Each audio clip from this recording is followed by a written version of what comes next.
Morning, church. It's great to be with you, even if it is just through a camera lens. Sorry we can't be with you, but we are stuck inside because of COVID. I know some of you are in the same boat, and I hope you're all well, and we continue to pray that you recover quickly.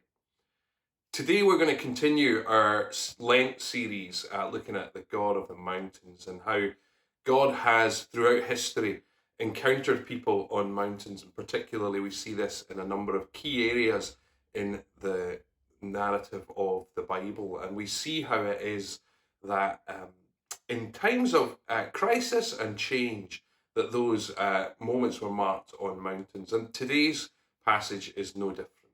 We're looking at Mark's account of the Mount of Transfiguration. It also appears in Matthew and Luke. You can go and read those later. They're very similar, with a couple of little differences that we may refer to as we go through today. But I just want to put it in a little bit of context before we begin. In Mark's gospel here, we've seen a number of things already happen. Jesus has been baptized. We'll talk a little again about that later. He's been tempted. He's chosen the 12. He's taught some parables. He's healed some people. We've seen some exorcisms. He's had some interaction with John the Baptist's disciples. John the Baptist has been beheaded. Herod, who was responsible for that, has begun to ask who this Jesus is. There's the feeding of the 5,000. And this really leads into Jesus asking his disciples about who they say he is, or who the crowds say he is. And there's a discussion of the passion and of the cost of discipleship that goes around that.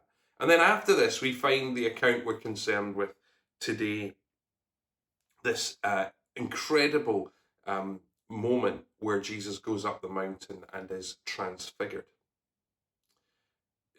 The beginning of this story is Jesus going up the mountain with his some of his disciples, with Peter, James, and John, and they go up a high mountain in order to pray.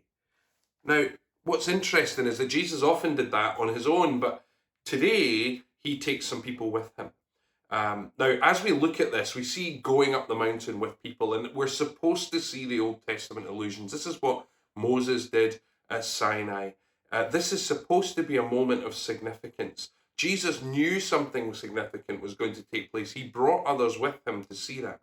One commentator, G.B. Caird, argues that this was a crisis moment in Jesus' life, a time of real revelation and a pivot. In other words, he's being revealed for who he actually is. And in the actual transfigurations, it says that his clothes became dazzling white, whiter than anyone in the world could bleach them. In other words, something has actually changed here. And there appeared before them Elijah and Moses, who were talking with Jesus, the text tells us. So Moses and Elijah appear, but Jesus is transformed, transfigured. There's something different happening here, that the glory of Jesus is not something that's given to him from outside, but that comes from within. And then Moses and Elijah appear. Why these two? Well, for a Jew it would be obvious, I think, but we need to just pause and remind ourselves of the biblical story. Moses, the great symbol of the law. Elijah, the greatest of the prophets, the one who didn't die but was taken away in a flaming chariot. And so they symbolize the law and the prophets. All that Israel had put their hope in was in Moses and Elijah, or at least symbolized by them. And here, they are but bit part players to this one whose glory comes from within. Jesus is greater than both of Moses and Elijah. He is supreme. This is the point that we're supposed to see in this story. And Mark tells us that Moses and Elijah were talking with Jesus. Now, isn't that a conversation we would love to be a part of? Well, one of the interesting things is that Luke actually gives us a little hint about what they spoke of. It says they spoke about his departure, or indeed that word is actually his exodus. The point being that they're talking about all that Jesus is about to do in the time ahead, in his passion and in his death and in his resurrection. And in the way that Moses led the exodus of the people of Israel from Egypt out through the sea and into the desert, and then ultimately Joshua would take them into the promised land.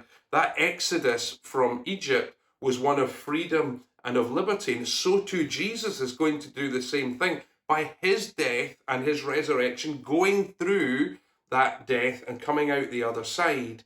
He is going to lead all of humanity, not just Israel, in an exodus. This is what is being talked about here.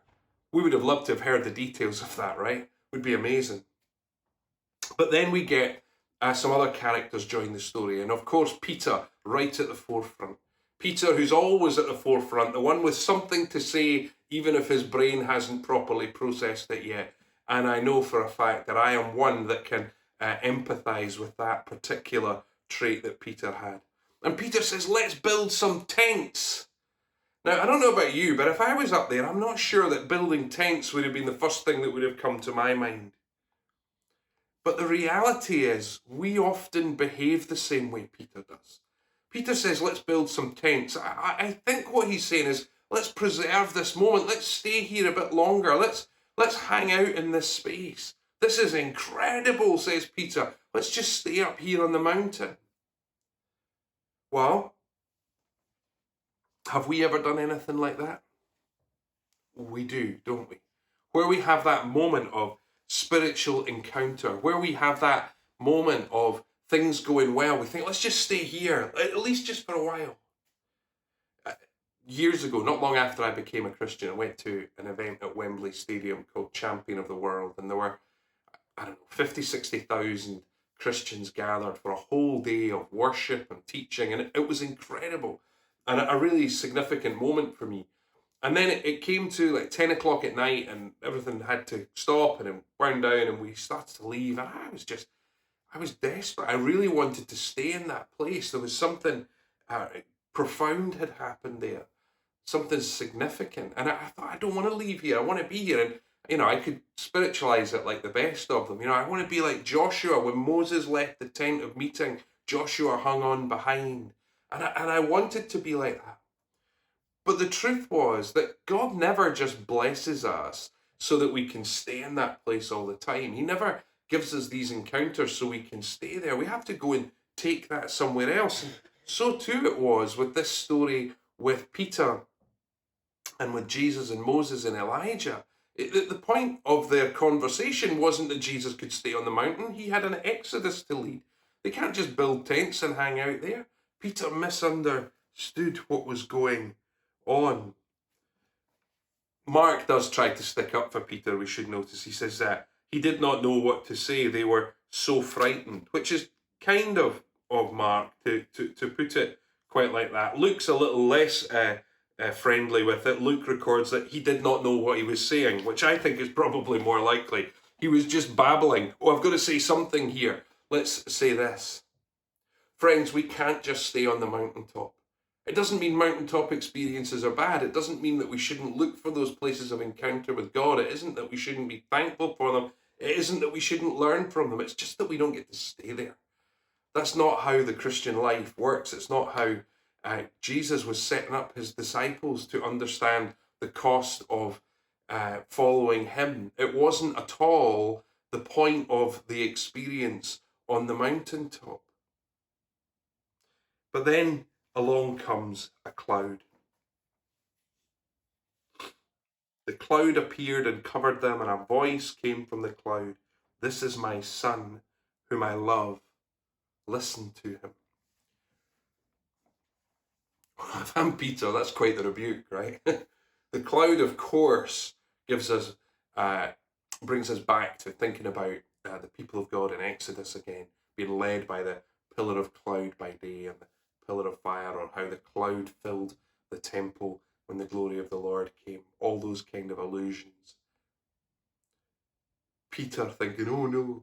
But actually, these words are the same, very similar to the words that God spoke over Jesus at his baptism.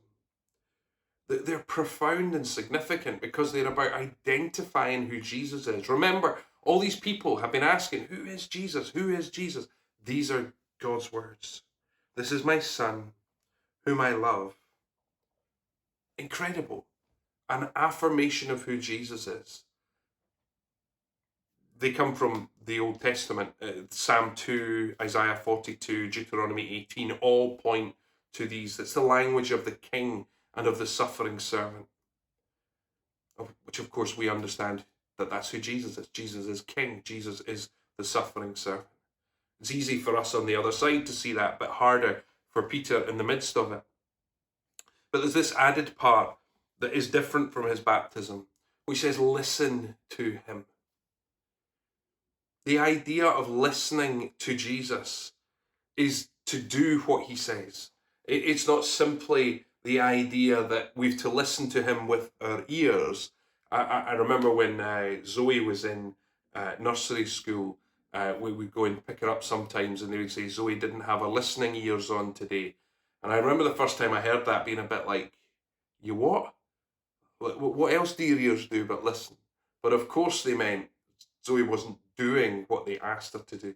And this is what Jesus is saying, what God, the Father God is saying about Jesus, that have your listening ears on to him. Listen to him. He has authority, God is saying. And this is an affirmation of all that Jesus has been teaching. You're to listen to him. You're to do as he has said. And then they descend the mountain. And Jesus tells them as they descend that they're to keep this a secret. It's always difficult when Jesus does that, isn't it? What's he doing there? Why? And I think the reality is, in this case, he doesn't want his glory to be revealed too soon. There's a whole lot of messianic thinking going on in Israel at this time, where they're looking for a king to come and lead them. But Jesus is clear, he's not that kind of king. He's not that kind of leader. He has a different path to walk. And so they were confused and probably, I think, not a little disappointed. Look, this could have been the great unveiling of who Jesus is, and now is the moment that it's all going to come to pass. But Jesus has another path, a different route, a different kind of kingdom that he is building. One bigger and greater than they could have ever imagined. So I think it's only fair for us to finish with this question. What is the point of this encounter with God on the mountain? This, I think, is it. Jesus is greater. Jesus is greater than Moses. He is the fulfillment of the law. Jesus is greater than even Elijah. He is the fulfillment of all that Elijah had hoped and longed and prophesied for. Jesus is greater than the plan that Peter and John and James had for him, the idea of what they thought Jesus should be about. He's greater than that. Jesus is greater than the plan that the kingdom of God would be restored to Israel. Jesus is greater than all of these things because he is God. His glory comes from within. It is not from without. Friends, Jesus is greater than all the things we could ever plan. Jesus is greater than all the things we long for and hope for. Jesus is greater than all the things that we put our trust in. That's the point of this Mount of Transfiguration story, that Jesus is greater. And I want to encourage you and myself today to evermore have hope and trust that Jesus really is greater. And therefore we can trust that he's able to do immeasurably more than all we could ever ask or imagine. That when we come to thinking, where will we put our trust? Will we put our trust in the things of the earth? Will we put our trust in money, in our jobs, in our position, in the authority we have in our workplaces or in our homes? Will we put our trust in our own abilities? Will we even put our trust in other people being able to solve our problems? Or will we say, Jesus is greater? Greater than all the things that have come to pass. Greater than all the things that we experience. And actually, then we realize that if we listen to him, we get to be part of this greater thing he's doing. That the kingdom that he's building is bigger than we could ever imagine. That it is billions of people strong, that as we gather this morning as the Church of God here in Portobello Baptist Church, we're part of something much bigger because Jesus is greater. Friends, might we go into this week with a vision of Jesus that isn't just a wee man wandering about Israel 2,000 years ago, that isn't just that man crucified on a cross, but is that man resurrected and ascended. And he is greater than all the things you could ever put your trust in. And so will today, you and me, friends, will we together recognize Jesus' greatness, and will we listen to him? Bless you.